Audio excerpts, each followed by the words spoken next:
రాష్ట్రాల్లో కోవిడ్ కేసులు పెరుగుతున్న నేపథ్యంలో కేంద్రం జారీ చేసిన సూచనల మేరకు వైద్య శాఖ అప్రమత్తంగా అన్ని రకాల సంసిద్ధంగా ఉండాలని వైద్యారోగ్య శాఖ మంత్రి దామోదర్ రాజనరసింహ అధికారులను ఆదేశించారు. కేరళలో ఈ నెల 8న కోవిడ్ JN.1 వేరియంట్ వెలుగులోకి వచ్చిన నేపథ్యంలో శబరిమలకు వెళ్లే అయ్యప్ప భక్తులు తగు జాగ్రత్తలు తీసుకోవాలని సూచించారు.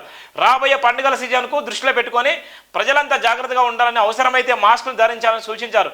మహమ్మారిని ఎదుర్కొనేందుకు ఏర్పాట్లు చేయాల్సిందిగా అధికారులను ఆదేశించారు. కోవిడ్-19ను ఎదుర్కొనేందుకు యంత్రాంగం పూర్తిగా సిద్ధమైనటువంటి నేపథ్యం ఉంది. పెరుగుతున్నటువంటి కరోనా కేసులు, గతంలో కరోనా కేసులు 2020, 2021, 2022లో ఎంత భయంకరంగా కరోనా ఉంది, ఎంత చాలామంది రోడ్ల మీద పడ్డటువంటి నేపథ్యం ఉంది, చాలామంది ప్రాణాలు కూడా పోయినటువంటి పరిస్థితి ఉంది.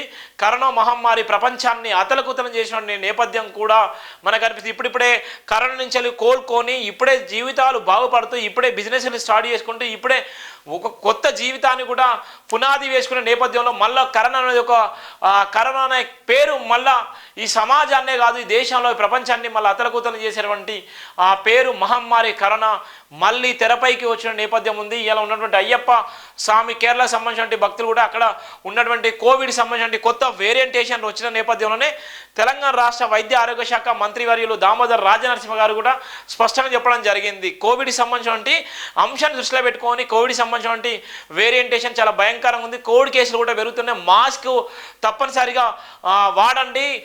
వచ్చే పండుగలకు కూడా ఎలాంటి అభ్యంతరంగా ఉండొద్దు, ఎలాంటి ఇబ్బందులు కలగొద్దు అనేటువంటి సూచనలు కూడా చేసినటువంటి నేపథ్యం కూడా ఉంది. పెరుగుతున్నటువంటి కరోనా కేసులకు సంబంధించి ప్రధాన వార్తలో ఉన్నటువంటి జైబిందిన బతుకుల ప్రధాన వార్తలకు సంబంధించి అంశాన్ని మనం చూసుకున్నట్టయితే ఉన్నటువంటి కేసులు కూడా చాలా భయంకరంగా ఉన్నటువంటి వార్తలు కూడా మనం చూస్తున్నాం.